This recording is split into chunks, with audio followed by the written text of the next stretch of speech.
Hello everyone, my name is Katherine Kemp, and thank you for listening to my Honors Capstone Defense. My project is on the Oceti Sakowin Native American Tribes of South Dakota. My project is titled The Message in the Treaties, the Fight for Indigenous Land in South Dakota.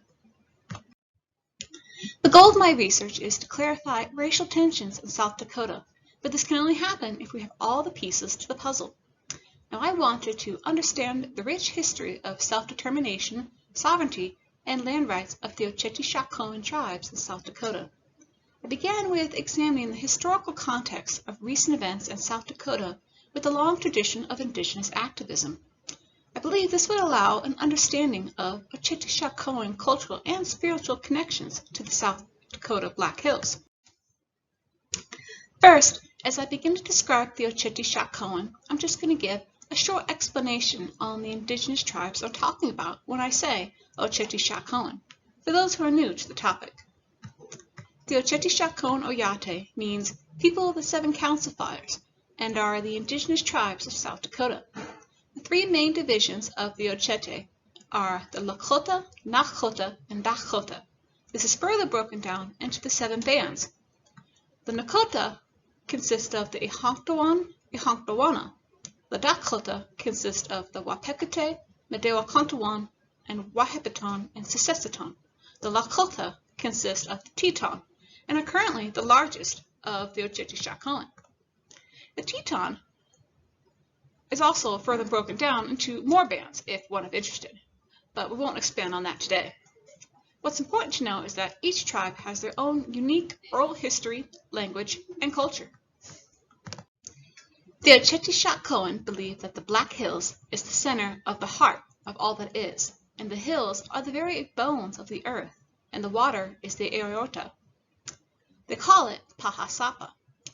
Paha Sapa, Black Hills, provides the spiritual, physical, and cultural connections of the Oceti Sakowin. For hundreds of years, the tribes had medicine, plants, food, water, prayer, and ceremonies that they had in these hills at multiple sacred sites in which they offered tobacco and song. To the Oceti Sakowin, they did not own the land because it was a relative. The Oceti Sakowin holds the philosophy of Mitakuye Oyasin. We are all related. The plant nation, the water nation, bird nation, 4-legged nation, and the 2-legged nation. So therefore, how could you sell the water or the earth? The very relatives who gave you life. The Oceti Sakowin believe that it is important to protect the land for the coming next 7 generations after you. Oral histories from the Dakota tell that they and the buffalo emerged from Wind Cave, a sacred site in South Dakota, and a shared trust of survival. So to begin with our reconceptualization of South Dakota from within an indigenous perspective requires a general description of early historical events.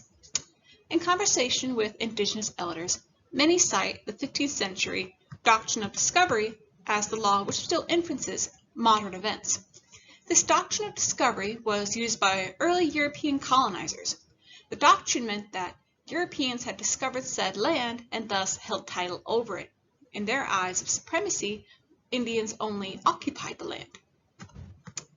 Now we jump a bit ahead here over a lot of years to more modern Plains history as we reach 1868, the Fort Laramie Treaty, and the bedrock mainly upon which Oceti Sakowin argue for their land back. We have a little map here to give you an idea of the boundaries that were promised in this treaty. The treaty established what we call at this time the Great Sioux Reservation, which was also including the Black Hills, and stipulated specifically that any further ceding of land required consent from 3/4 of the male population. Now, of course, this has never been followed. As we know, gold was discovered in the Black Hills of South Dakota and caused a deluge of miners and settlers into the area. Now, this increased tensions between the American government and the Oceti Sakowin, leading eventually to the famous Battle of Little Bighorn, in which Custer was killed. Now afterward, the government threatened to remove the tribes from South Dakota and stop the annuities if they did not give consent to the seizing of the Black Hills. However, the signatures that they did get was still nowhere near the required 3/4, but the government still took the hills and then segregated the tribes into the 9 reservations we see today in South Dakota. So by the early 1900s, around 1911 or so, we see this revitalization among the current generation of the Oceti Sakowin. They formed the Black Hills Convention and advocated for indigenous rights, and more specifically for the return of the Black Hills. Now this consisted at the time of the Lakota, Santee, and Arapaho. Groups such as these had lived through the boarding school era and were using what they learned to try and combat the restrictions and the poverties that they were living under on the reservations. However, in this time it got a bit worse. Now, this is around the time of the 1930s, so we're seeing the Great Depression, drought, and the American government is seeking avenues for hydroelectric power for irrigation and labor growth. So what they did was that in 1944, they signed the Flood Control Act. Today, this is known as the Pig-Sloan Act, but this authorized the Army Corps of Engineers to build dams in South Dakota, and it ended up flooding a total of 300,000 acres, covering 8 different reservations. Now I've included a photo here which shows you a little off to the left side there where all that water is there under the Fort Randall Dam. That has reservation land under it where people used to live. Now the federal government acquired this land under eminent domain, which meant seizing the private land was legal as long as they gave just compensation to the tribes. Now this flooding was devastating to the Oceti Sakowin tribes, who were still hunting, gathering, and trapping their foods and resources along the Missouri River in South Dakota.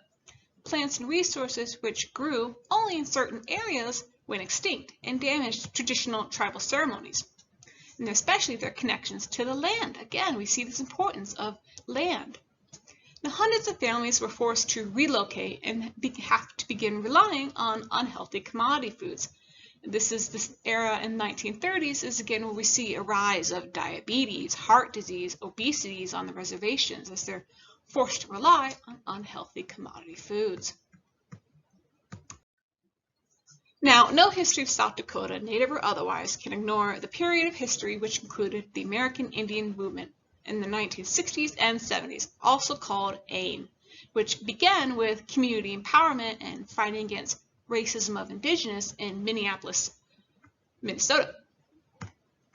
Now, as things quickly picked up with racial tensions in South Dakota, they quickly shifted their directions to confronting discrimination and raising awareness of the broken treaties with the American government, such as, again, the breaking of the Fort Laramie Treaties and the death of the Black Hills.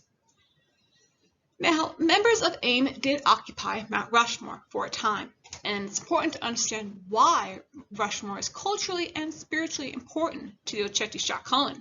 Again, this ties back into that connection with the earth and the taking of their land. The Oceti Sakowin reject the idea of property ownership. You cannot own your relative. Now, to them, Mount Rushmore is actually called Tunkashila Shakpe, or the 6 grandfathers. Now, Black Elk was a Heoka medicine Oglala man who participated in the Battle of Little Bighorn and survived the infamous Wounded Knee Massacre.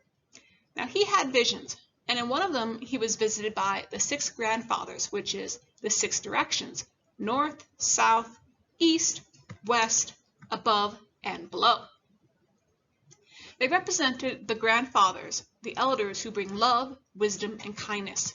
In this vision, the center of these directions is described as the center of the earth, or the Black Hills. The site on which Mount Rushmore was later carved, again without the 3/4 permission, was called Tunkashila Shakpe, the 6 grandfathers. Today, the Oceti Sakowin call for its removal as a site of white supremacy. Finally, after 35 years of governmental red tape, the Supreme Court ruled in favor of the Oceti Sakowin that the Black Hills had been taken unjustly from the tribes. Quote, "A more ripe and rank case of dishonorable dealings will never in all probability be found in our history." However, the land was not returned, and instead the United States offered at the time $106 million compensation to the tribes. Now, since 1980, the Oceti Sakowin have refused to accept the money, as doing so means being bought off Now, cultural assimilation has somewhat damaged the oral history among the tribes and a lack of education, as some newer generations have argued in accepting the money to escape the poverty on the reservation and bring improvements, economic improvements. Of course, others say the wealth of the Black Hills is incomprehensible compared to the mineral wealth already taken from the hills by the government over the years. However, it's important to remember the cultural and spiritual importance of the Black Hills land to the Oceti Sakowin, which outweighs any price tag, and they argue again the Black Hills were never for sale and they haven't been returned. Now, in the 21st century is where we really see this intergenerational legacy of unity in the fight for land rights and environmental protection of historical sites and connected to Oceti Sakowin beliefs. Now, this especially occurred around 2000-2003 is where we see the creation of Defenders of the Black Hills, led by people such as Charmaine Whiteface and Elizabeth Cook Lynn, to name just a few. Now, they were active in protecting sacred sites such as Mato Paha from construction. Mato Paha, as some of you may know, is Bear Butte in Sturgis, South Dakota, a sacred area of prayer and ceremony. Now, they also working for land return of the Black Hills yet again, and educating others about the water runoff from abandoned uranium mines, which flow through three reservation rivers in South Dakota, areas which investigations have gone to show these areas also have a higher than normal rate of cancer among the people. Now, often the defenders partnered with the Black Hills Water Alliance, a group of native and non-natives who also promoted environmental land protection in South Dakota. Now, they eventually together joined with yet another group, the Dakota Rural Action, to educate and protect water from the construction of the Keystone Pipeline. Again, another issue with the pipeline that is still going on today. Again, we can tie this back to the Fort Laramie Treaties and the promises of their land being undisturbed from things like oil pipelines. And again, no 3/4 consent is given for mines or pipelines to be built on Oceti Sakowin land. So we see this issue where a lack of education or willingness on this topic creates frustration all around and threatens the environment.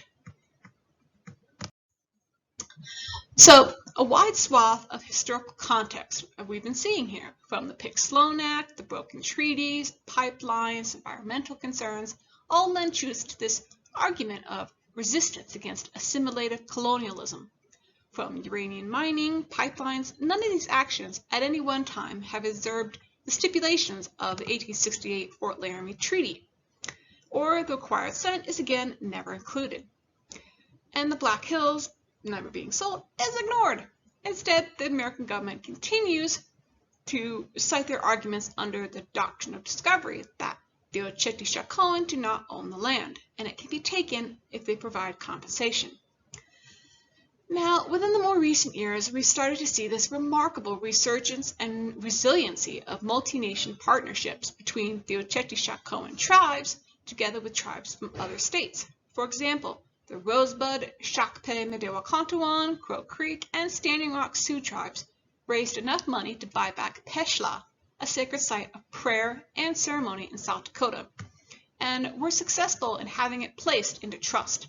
Trust status meaning that it was protected from being taxed by the state and from having things like mining or pipelines running through it. Right now, Peshla is used for ceremonies, but it's also economics, as it's being economically via sustainable buffalo ranching to support more money for going back to reservations. Each event we've continued to discuss has pulled on this long history of unity in the face of oppression, and this is so that their fight will provide a future based on justice and stability for the coming 7 generations. In 2016, the construction of the Dakota Access Pipeline near the waters of the Standing Rock Reservation in South Dakota again violated the Fort Laramie Treaty of 1868, promising to leave the land alone. Now, again, this didn't have the 3/4 consent, and eventually led to a 10-month-long protest, which was significant cross-culturally in bringing awareness to new generations, both native and non-native, of treaty and land rights. Now, as we reach present times, I'm discussing things that have happened within the last 2 or so years and are quite relevant to my project. As these events occurred, I wondered in what ways they were a legacy for the long fight of acknowledgement of Oceti Sakowin self-determination, sovereignty, and treaty rights. First, the land that the Rapid City Indian Boarding School was built on in South Dakota, when it was shut down, it was eventually given to the city and others for municipal purposes, but some of it was supposed to be provided for needy Indians, homeless Indians and things like that. Now that never happened, and this has become an issue considering the prevalence of native homeless in the area. Now in my research, I found that according to the South Dakota housing count in January of 2020, of the 353 homeless in Rapid City, over 277 were Native American. Now throughout the long few decades, Oceti Sakowin elders continued to lobby the city for the construction of an Indian Cultural Center or an Indian Homeless Center. Only recently, in 2020, was the land finally returned to local tribes, an astoundingly long time, but a step in the right direction for native-to-nation communication going forward, hopefully. Next, the Oceti Sakowin, about, I'd say a year or so ago now, tried to build teepees in Rapid City to protect homeless in the cold. They argued, of course, that they had this right via the Fort Laramie Treaties. Now they were forced, of course, to take them down. Instead, the Oceti Sakowin and volunteers moved to trust land just outside Rapid City and created Camp Minelazuhan, an example, as we see again, similar to that of the creation of the reservations, the early urban relocation programs, and the Pick-Sloan Act floods, evicting Indigenous off their own land. Now, Indigenous activism in modern times is not economical, it's not about poverty, as mainstream society would believe. Rather, sovereign nations such as the Oceti Sakowin argue that non-natives do not understand the cultural and significance importance of land.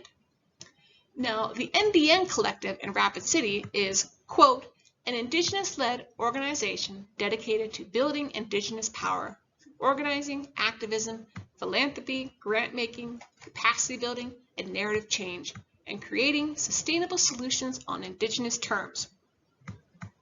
Now, what does that mean?